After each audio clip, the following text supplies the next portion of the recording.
Thank you very much for your time today. This is turning last year's lessons into next year's growth. With me is an esteemed panel. Hi, everybody. I'm Adva Prizo. I'm Chief Digital Strategy Officer here at More. I've been in the digital fundraising, engagement, activation space, both in for-profits for Fortune 100 companies, as well as in-house at nonprofits, large and small, and now consulting for the past 10 years or so on digital fundraising. So really excited to share with you some of our learnings from 2024, so far 2025, and get us all ready for 26.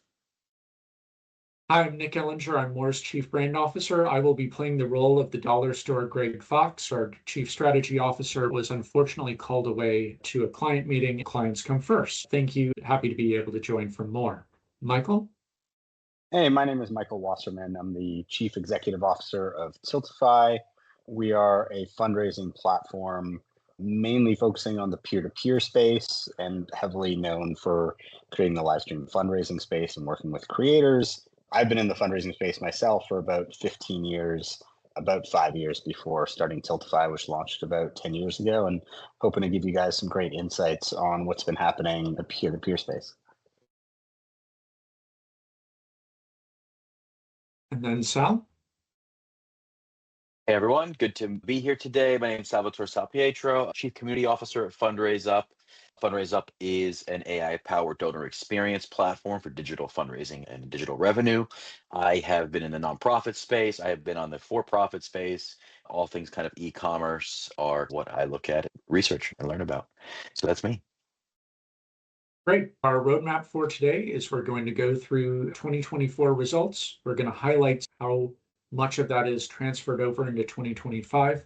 We're going to try to go through that rather quickly so we can get to hopefully the part that it will be most interesting to you, the lessons that we've all learned from that, what you can take forward for the rest of the year and beyond.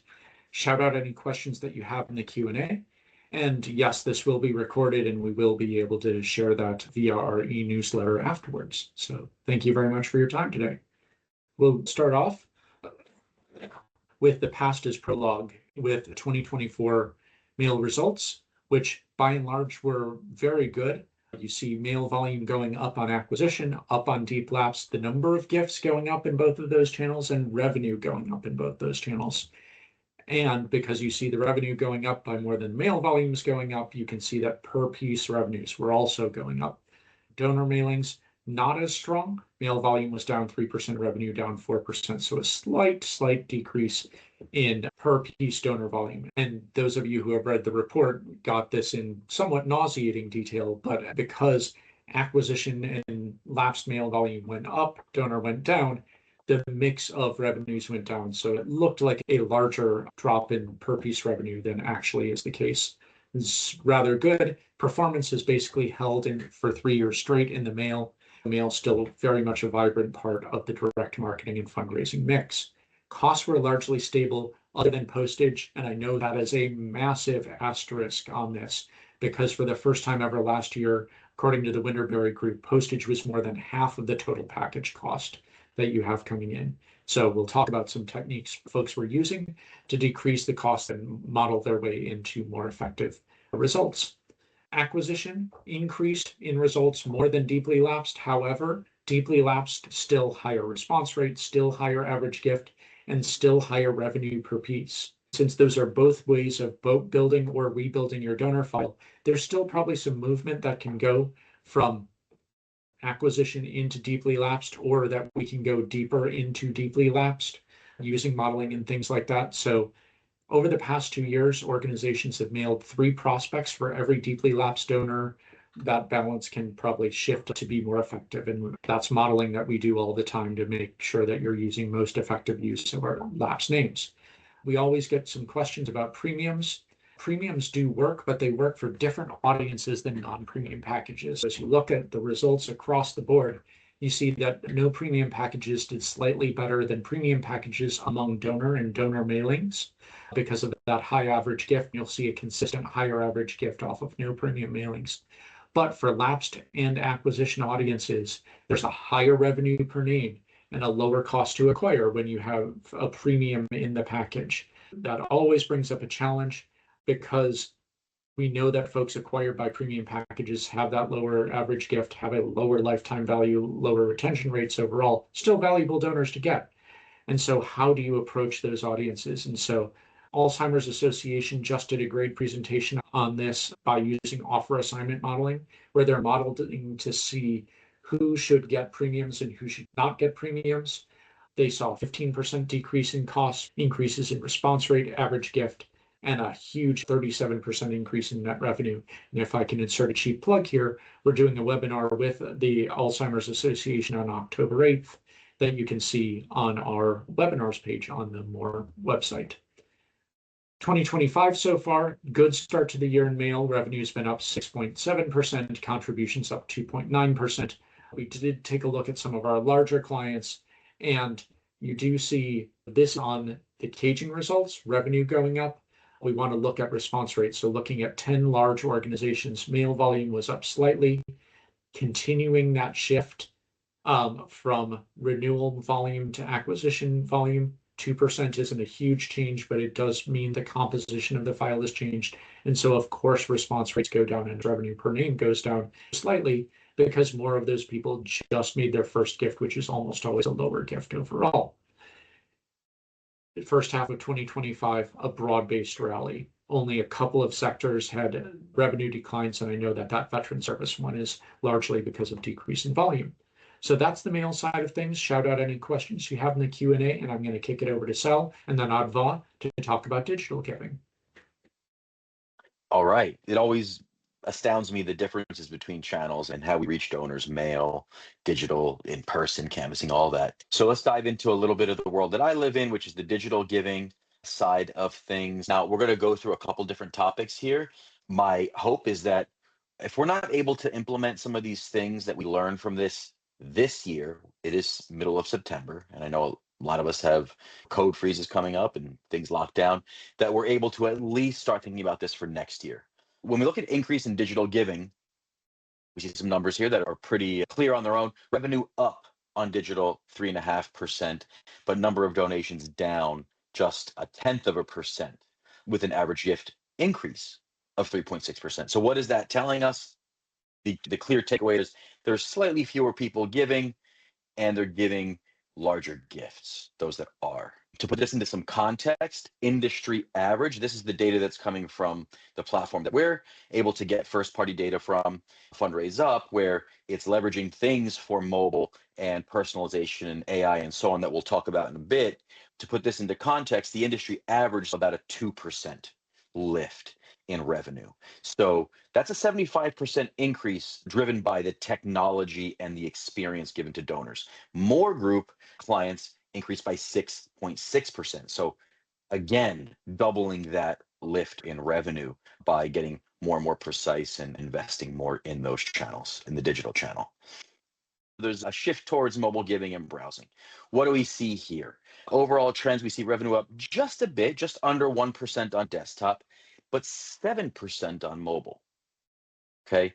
Number of donations dropping by about 5% and almost the same in the positive direction on mobile at 5.9 increase.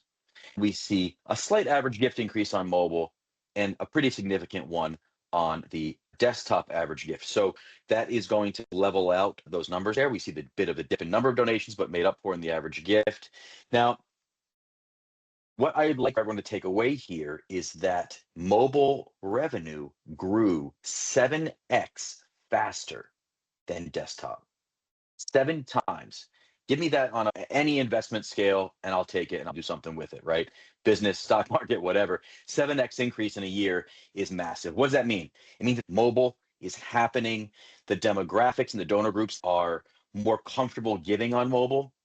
They're just becoming more and more the core, right? It's more and more prevalent that it's not going to go anywhere. The argument that our donors are older, so it doesn't matter if we have Apple Pay, etc., it's no longer valid. And it's more and more invalid every single year as this grows. So we've got to close that gap. We've got to deliver. That slight average gift increase, low compared to desktop, but massive growth in quantity. It's signifying that they are the future donors. Those donors that are giving on mobile now are the ones that will be giving the larger gifts down the road. And as a quick side note, if we look at web traffic distribution on a whole for the internet, mobile versus desktop, overall, e-commerce platforms perform much better than nonprofits in the distribution of revenue on mobile versus desktop, right? So e-commerce does better. We have a bigger gap, meaning we're either targeting the wrong people or we're not delivering the correct experience for mobile devices. It's probably a little bit of both. So that's what I'd like to share there on this data around mobile, how that is becoming more and more critical to digital giving. Now we see some lower conversion rates on donation forms and some changes in these different metrics. Now, if we read the report, there is something that I thought was very interesting, the Simpsons paradox, that can influence conversion rates, right? It's going to talk about who you're sending to those donation forms, and are you sending the right people? And are you sending more of the wrong people? So in short, and Adva's going to come into this a little bit, and the next ones when we talk about channel, social and paid search, they tend to not convert as well as your organic traffic or your email traffic or other constituent groups. We can say, yes, we're getting a bit of a lower conversion rate, but it's okay because we're pouring more investment into acquisition of donors coming from social channels, which may not be the most cost-effective way for us to raise and get new donors. Just as an anecdote here to the side end of this, we don't have it on this slide, but the average gift on mobile versus desktop, it is lower significantly on a mobile device. There are two approaches to understanding that. The report talks about, by human nature, the larger the screen. The report talks about the empathy argument, where when we are on our devices, we have less empathy because we're in our own world, right? So that is true. We're less prone to give. But when we do give, the transactions are smaller. And this is a trend that, again, is a human trend. The smaller the screen, the smaller the average transaction. That goes the same for IKEA, for Amazon, for nonprofits, for hotels, airlines. I spend less the smaller my screen is. I found it to be an interesting correlation. You design your new living room on a desktop, but you buy that one lamp on your phone. So just all that to say, don't be afraid of mobile. That's human nature. We can do a really good job of acquiring new donors and delivering them experiences that get them to convert to becoming donors. Adva, I think you're going to share some more about channels we have in the next slides and how they're performing. Yeah, that's so interesting, Sal. Thanks for sharing that data. Super fascinating stuff about the smaller screens. I love that. Smaller screen, smaller average gift, but obviously volume then can go significantly up, which we want those new donors in the mix. We want that first party data. So that's awesome. Okay, so let's kick things off with a shift we all saw in 2024. Donors aren't sticking to one channel anymore. They're bouncing between search, social, email, and even connected TV, right? So we had to really rethink how we would build media plans. It's not about locking in a mix at the start of the year. It's really about staying flexible and following donor behavior in real time. The big idea here, it's that channel mix isn't fixed. We need campaigns that move with our audiences, not just talk at them. When we started leaning into that flexibility, we saw something really exciting happen for a number of our clients. Layering media in smart ways really led to incredible lift for a lot of our clients.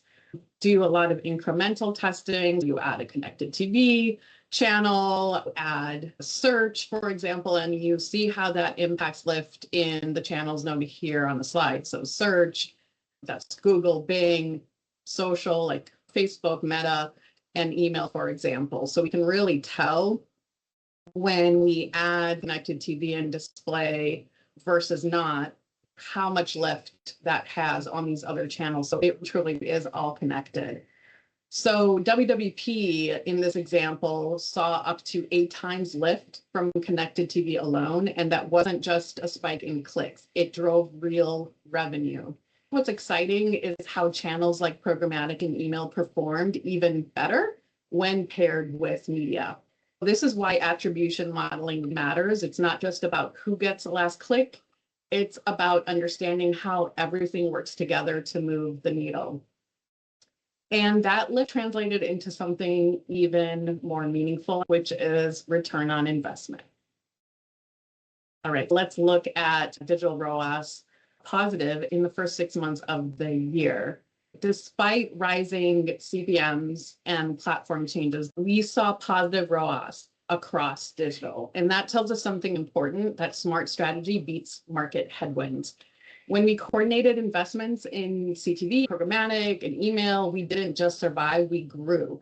So for 2025, I think we need to stop chasing channels and start chasing performance. And integration is the key to that. And we've seen it proven time and time again with clients ready to take that on. Now let's talk about a channel that's been quietly consistent and still incredibly effective. Let's talk about DRTV. It continues to be a cornerstone for reaching older fixed income audiences and groups that aren't always active on digital platforms. So what makes DRTV so powerful, I think, is its ability to tell longer form stories. It builds trust, emotional connection, and mission clarity in ways that shorter digital formats just sometimes can't. When we pair it with digital retargeting, like follow-up ads on social or search, display, connected TV, it really becomes even more effective. So while other channels may fluctuate, DRTV remains a steady strategic part of a surround sound media mix. Speaking of surround sound strategies, let's look at some real world examples that nailed it. Hey, thanks, Edva. So we're seeing a lot of interesting numbers in the peer-to-peer space. For those who know Tiltify, we are heavily layered into the millennial space, especially, and really looking at opportunities there. What we saw from 2023 to 2024 was a 24% growth in donation activity and a 12% growth in active campaigns. When I was at the peer-to-peer forum earlier this year and they analyzed the top 30 peer-to-peer forums, both of those numbers of participant growth and revenue growth was about 3%. My theory for a lot of that is that a lot of it has to do with what Advo was talking about earlier, where your campaigns have to move with your audience. We're seeing a lot of movement in the peer-to-peer space, and what often is being tracked is specific to a program. We're seeing a lot more growth, especially with millennials and younger. Now, we are seeing the average donation go down, and I think that's an effect of a number of things, including what's been happening to the economy in the US. However, with that drop in donations, the increased activity is more than making up to it, where we see approximately 27 donors per personal fundraising campaign in amounts around the $40-ish level. And that increase on the peer-to-peer side of frequency is interesting to see. We're also seeing 23% of donors coming back more than once. We tend to focus on these digital communities that are growing and the growing interactivity of peer-to-peer campaigns, where they work more closely with people's social media platforms, become a little bit more of an interactive conversation than what I would say is sort of the traditional model of peer-to-peer pages, which are relatively static. We think that's driving a lot more conversation overall. Also, looking at the first 6 months of 2025 so far, just to go a little bit ahead, that number of increase is significantly more. So we're seeing a huge increase into 2025. The total donations from peer-to-peer acquired donors on Tiltify has continued to increase by 44% now. Since these numbers were published, it's about 20% higher than that. And in the last 12 months, that's an 89% rise. So what we're seeing and what these numbers are telling us is that people want to be involved. Like, great news across the board. People want to be involved. They want to participate in the peer-to-peer programs.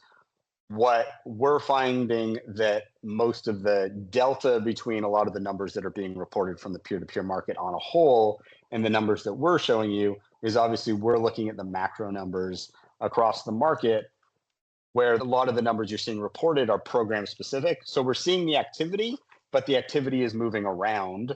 because people are ultimately looking for programs that are tailored more towards them and allow them to be a little bit more flexible in the type of fundraising that they want to do versus traditional fundraising, which is more inactive and more direct. We're seeing people become more creative with how they fundraise.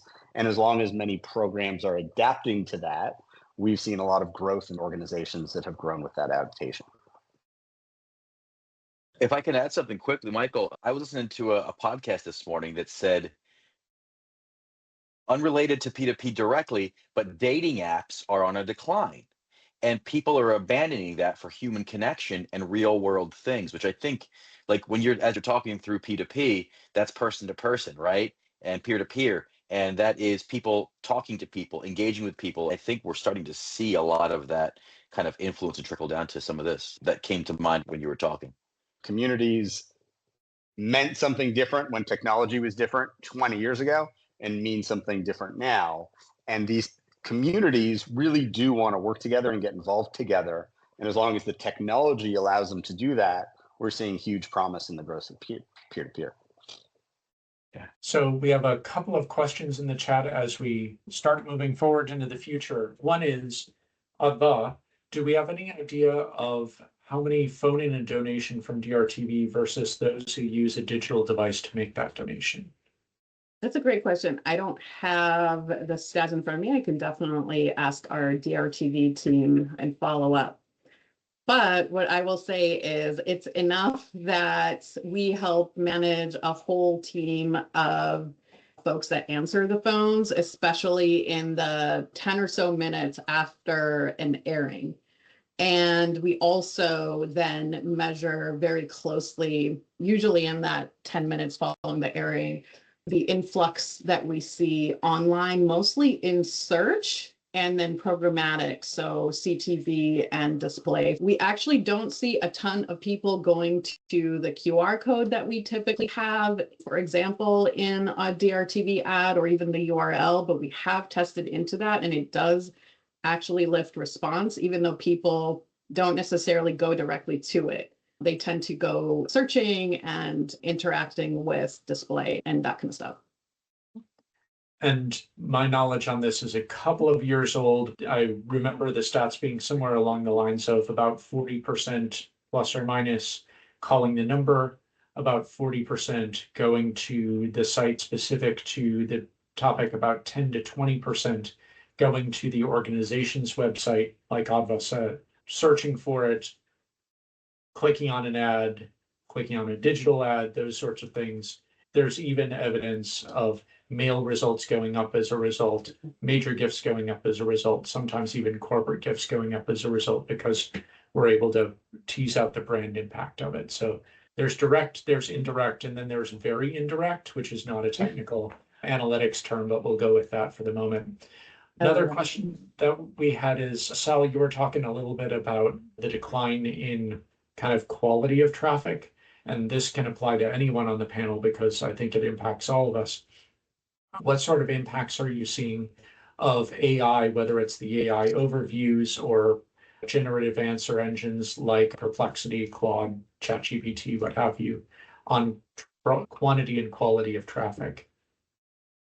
Great question. I'm going to share a link in the chat where I did some data research on AI search as a source for nonprofit traffic. So I'll share that link and you can check out the images and charts on that. It's really not enough. The AI search part isn't enough to be making a dent or damaging things.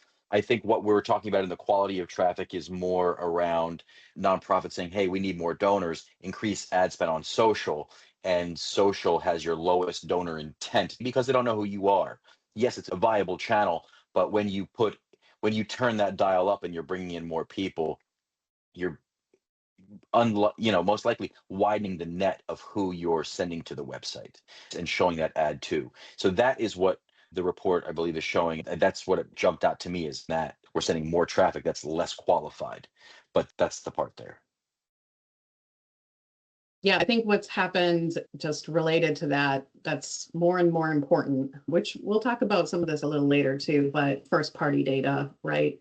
Because people are, the way that they're using AI search, often they're not clicking on anything, zero click. So it's really important right now that we really focus on building up our lists, email lists, phone numbers, all the contact information so that we can find people where they are online and remarket to them as well. So that's an area of big focus for us here at More and for our clients, especially right now. And we just launched our email acquisition co-op product this month. We're hoping to get a lot of people to join the co-op so that we can get new names for marketing purposes before Giving Tuesday and take advantage of all the great first-party data we have for our clients. To highlight what Adva is talking about, Pew Research just did a naturalistic study where they showed people results with and without AI overviews. Of those that didn't have AI overviews in Google, 15% clicked through to a website. With those that did have an AI overview, only 8% clicked through to a website. And it's stark to say that even without the AI overviews, 85% of people weren't clicking through. It's that zero-click search. Making sure that you have an owned audience you can go for is vitally important, as we'll see in lessons learned for the future. Shout out any questions you have in the chat. Do you want to talk about adding channels, especially around Giving Tuesday? Absolutely. So we have some examples of how we help build donor surround sound. And so one of the examples here is Shriner Children's. They went really big with a media blitz in New York last year and saw a huge lift in donations. Wounded Warrior Project ran YouTube and Prime Video campaigns. They really hit hard in a good way.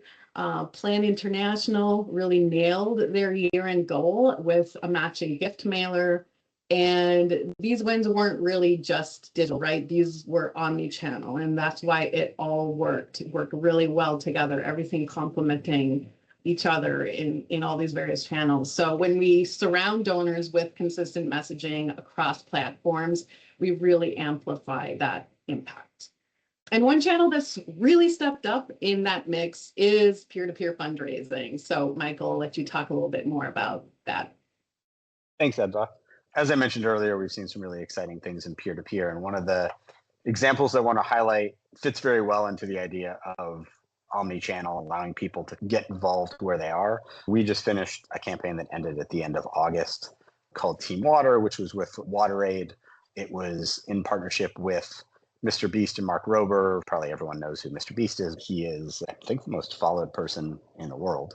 He decided to create a campaign. He did Team Trees in 2019 and Team Seas in 2021. Now we're doing Team Water to try and get water to 2 million people around the world for decades. What was very interesting about this campaign from a peer-to-peer standpoint is that it had a peer-to-peer element to it, in addition to Mr. Beast generally asking for money from a crowdfunding perspective. He allowed people to participate by creating their own campaigns and fundraising to their own communities. We saw over 1,600 people create their own campaigns. This is a very non-traditional way of creating a peer-to-peer campaign. Typically, they're created from the charity level as an event. They're very focused and targeted on peer-to-peer alone. This was unique in the idea that a creator, which is the new celebrity in the space, is launching that opportunity for people to get involved and participate in various ways and various channels through peer-to-peer, through auctions, through community-driven polls and incentives, where we saw a lot of people want to participate in that way. And again, this was on a very light touch peer-to-peer edition. And from that, to get 1,630 plus campaigns that totaled millions of dollars in fundraising of the 41.5 million we raised in the 31-day sprint was a great example of showing the interest people have in gathering with their communities online and participating in what they're put out there. So it really makes me think about when you're structuring a program, a lot of times when you have a celebrity or a creator, they focus on that person fundraising solely unto themselves. But the idea that people want to be involved in those communities and there could be a peer-to-peer element drawing out of them, different from the peer-to-peer, say, from the traditional run walk, I think is very interesting to look at going forward with the programs that you may have as an organization, and where a peer-to-peer element may be able to be added as a net new to the program that you're running. All right, so let's talk a little bit about texting as well. It's also really increased in importance. And I think it's not just a fundraising tool, although obviously it does really, really well for that. We've had a lot of success with getting new sustainers in the door, with phone appends and modeling for folks who are most likely to be sustainers. We've done a lot of co-targeting campaigns, even for direct mail, that have been super positive ROI. But point is here with this example is that it's also really a relationship builder. For one client, we saw 1.7 to 1 ROI. And more importantly, it really created a meaningful touch point for donors. In this example, we sent Valentine's Day texts. We asked people to send e-cards with no gift required and had an after action ask that led to almost 6,000 cards sent and 1,000 gifts, including 37 new sustainers, which was really great. It's not just engagement, it really is connection in this channel on mobile. Finally, let's talk about testing personalization also in storytelling. Nick, I think you're going to talk about that because I think relevance is really everything here, personalization and relevance. Yep. So that customization is our second theme. First one, that omni-channel look. We really do see that across channels, adding channels, you could see cannibalization. We're seeing the opposite. We're seeing that 1 + 1 = 3, that when you do these efforts, they help all of your other efforts that go into it. So second theme that we're going to talk a little bit about is customization and personalization. This was a major disease organization that came to us because they had 3 different messengers that they wanted to test, looking at to this, their control DRTV messenger, another test story, and then an influencer who had raised money for the organization and was supported by their senior leadership. We tested all 3 stories within our neuro fundraising lab. We presented potential donors with all 3 stories and said which is most effective on a number of factors. The big one, obviously, is most likely to make them donate, but there are a few other factors, which is most urgent, most appealing, those sorts of things. They intended for this study to find an effective DRTV spokesperson. 2 bits of good news. The first one is that they didn't find a spokesperson, they found 2 spokespeople. The influencer performed the worst out of all 3. That's important because it's the one that their leadership would have gone with had there been no other evidence, but their leadership was smart enough to put their own opinions aside and run the test, which I know we're all jealous of. The control spot was the clear winner among older, non-Hispanic white audiences. The potential new test story, door number 2 here, was the clear winner among younger audiences, Black and Hispanic audiences. They now know that they have 2 different stories that they can go out with, one to one audience, one to another. Knowing that made them more effective with their core audience. They knew what made them tick, what was effective in the commercial, but it also allowed them to better match their messaging, their ads, their messengers, all of that to reach audiences that weren't their traditional audience and help them hear their life-saving fundraising messages. So that's one example of personalization. Sal's going to talk a little bit about personalized ask amounts that you can have on Fundraise Up. Yeah, and beyond, I don't want to pitch anything here, but I want to show the power of technology with these next couple slides. So your industry average 2024 digital fundraising on a one-time gift is about $126 and $24 on an average monthly gift. When we apply those things we were discussing before, where you cater to that mobile audience shift, where you're applying personalization, customization to that digital giving experience, leveraging AI to make a personalized ask amount, and hundreds of things go into what personalize that based on anonymous data. We see the difference that it makes, right? The difference actually closes the gap in a lot of the things that we wish we weren't falling short or falling behind on. So we see a 206 average one-time gift average in 2024 on a one-time gift, up 63% compared to industry average, and then a $45 monthly gift average, up 87% over the industry, right? That's just the power of suggestion, nudging donors into different directions, what they're accustomed to in their consumer day to day. Now, this is all for the new donor where the system doesn't have personal information about them necessarily. You can ask them and override what amounts are in that form based on historical data using tools like Simio that you all have, tying these things in to create a prediction based on historical activity. So all that to say that personalization and customization makes a big difference. It's not like we're talking about $4 or $5 more, negligible numbers. These are big kind of industry changing numbers. I pulled together late last night some data year to date, so up to yesterday, on one-time giving versus the same period in 2024. Don't be shocked that we have a $122 one-time gift average there compared to the 206. That is normal. That is only 1.5% lower in aggregate than the year prior. We see that average come way up over this last quarter, right? Giving season, Giving Tuesday, et cetera. That's the averages up. I broke down your averages across mobile and desktop for this. Now, this is one-time giving. US nonprofits, looking at about 2,500 nonprofits data in aggregate.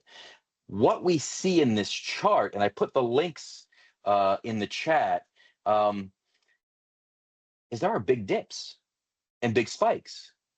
And we see that one-time giving is obviously very volatile, very sensitive to markets, to tariffs, to events that might be happening external, out of our control. That one around the April you see there, where it's the high up and then the really big dip, that's actually some data that inspired the post that Greg Fox in absentia had asked me and sent me a text and said, hey, tariff news came out. Can you look up what's happening with average gifts? And I was able to pull that there. So that is tariff news. So we can see how much that can change our average gift sizes on the one-time giving. Let's look at the next slide to look at monthly giving a little bit. So this is same period, year to date. Wow. Does anybody's anxiety go away when they see that line almost straight across, right? One time it's like, I can't keep track. It's up and down. How do I plan for the future? That's why there's this drive towards a subscription economy, not only with our entertainment and food, but in our giving. The average gift year to date is up almost the same amount that one time is down. We've got a much closer gap in behavior for monthly. There's no fluctuation, and it's way less sensitive to external factors. All of this to really shape and show that predictive can increase your average gift conversion rates when you're using AI in ways that aren't overtaxing the organization, make the experience feel more personal to your donor that you're reaching out to. And Sal, I threw that tariff impact slide in here for you if you want to talk to that. So this is March 31st, a day or two prior to the announcements earlier this year. I know there was on and off, on again, off again kind of announcements, but this is that first bout. We can see how it dipped quite immediately. That's also Ramadan. Maybe it was that, or maybe it was something else. I normalized all the data, took out all of those factors, took out the organizations that would have been impacted by that, and it still shows that data and that dip. So it does hit you in the pocketbook as an organization, but also as a donor. So it's really important to be sensitive to that as well and factor that as much as you can into your thinking, or just double down on monthly. Yeah. Okay, thank you. Customization and power of AI. So we had omni-channel, we had customization, and now we're talking power of AI.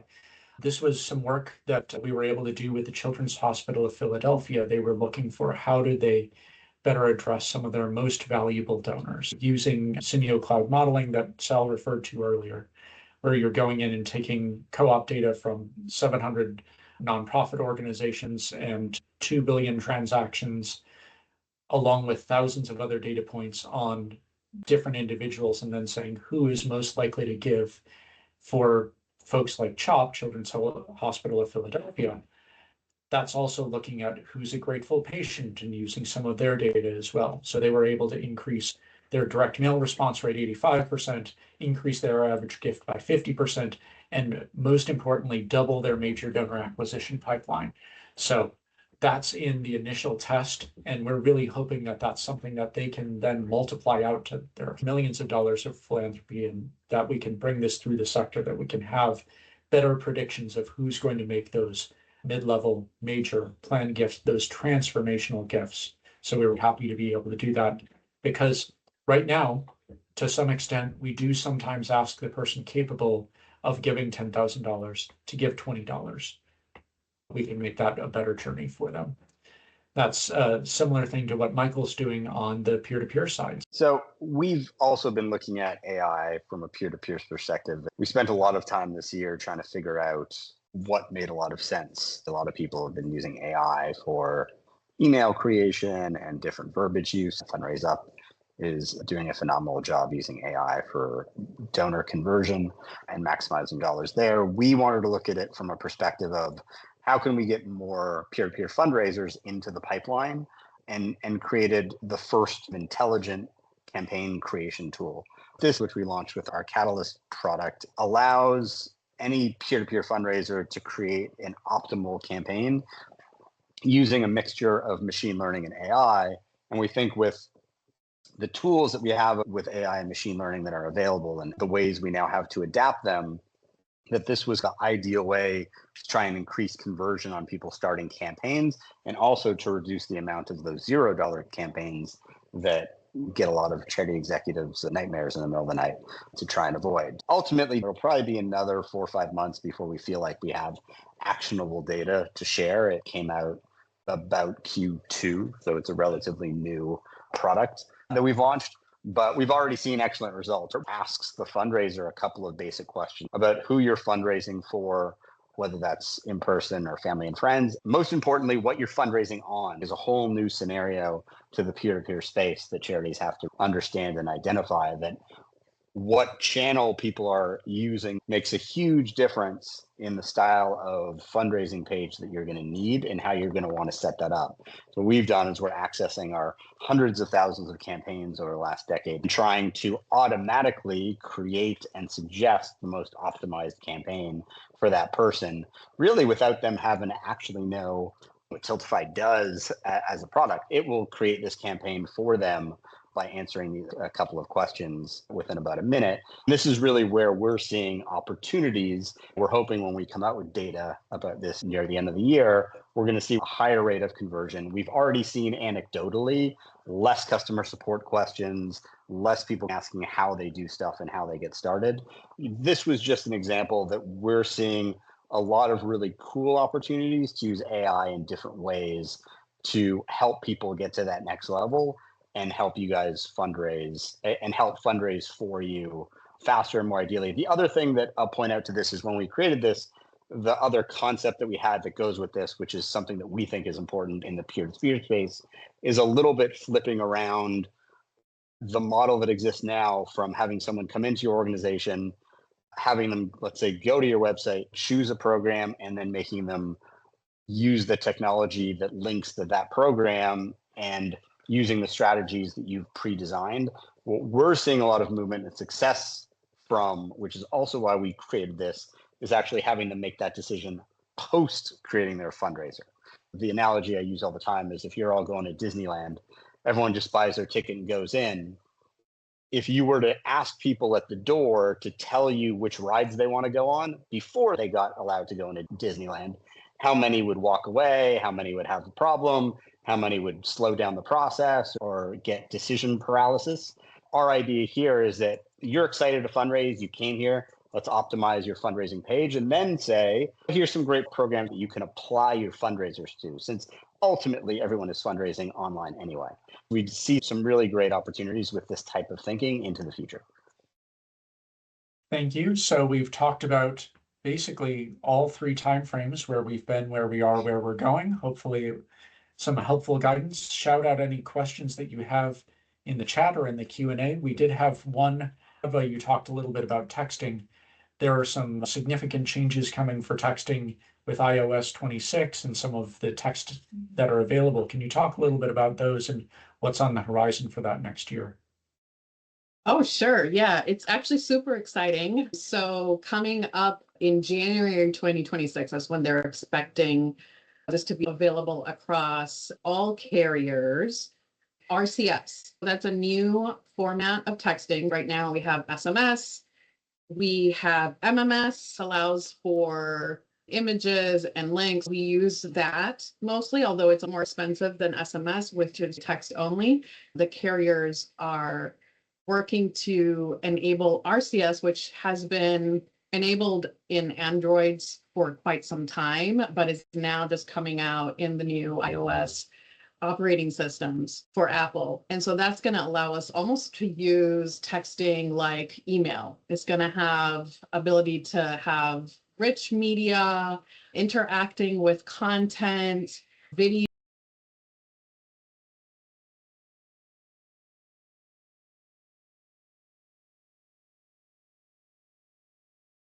through that platform.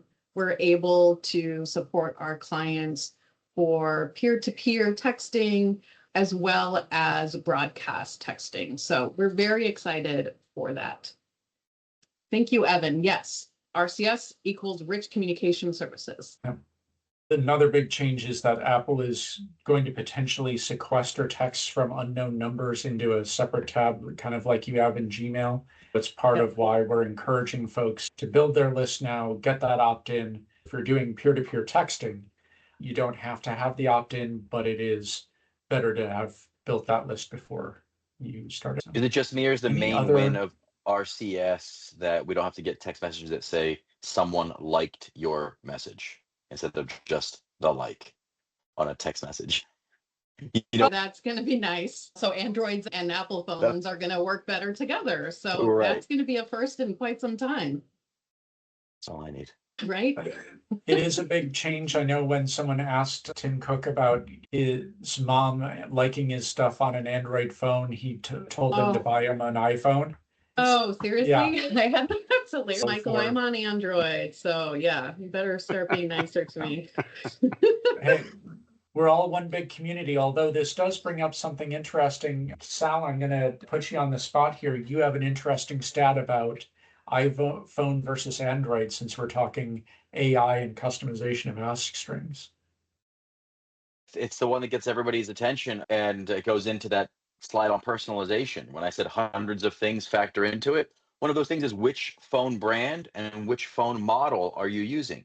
And in aggregate, this is, no shade being thrown at anybody on Android, but iOS users give about 30% larger gifts on average than Android users. So that goes into the AI modeling and predictability of what they might be willing to spend. We do like a bargain, I guess. I was gonna say like maybe more proficient with their funds and how they We'll spend go them. with that. Yeah. One of the themes that we've talked about throughout this presentation is that sometimes when you have higher response rate, average gift goes down because you're more prospects in. It could be that Android has higher response rates, although who knows?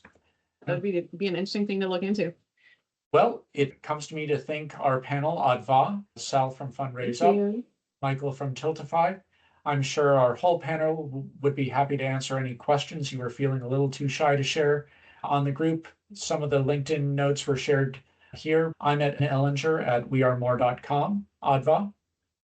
A Prizo at wearemore.com. Sal, you just put your LinkedIn in the chat. That's the best.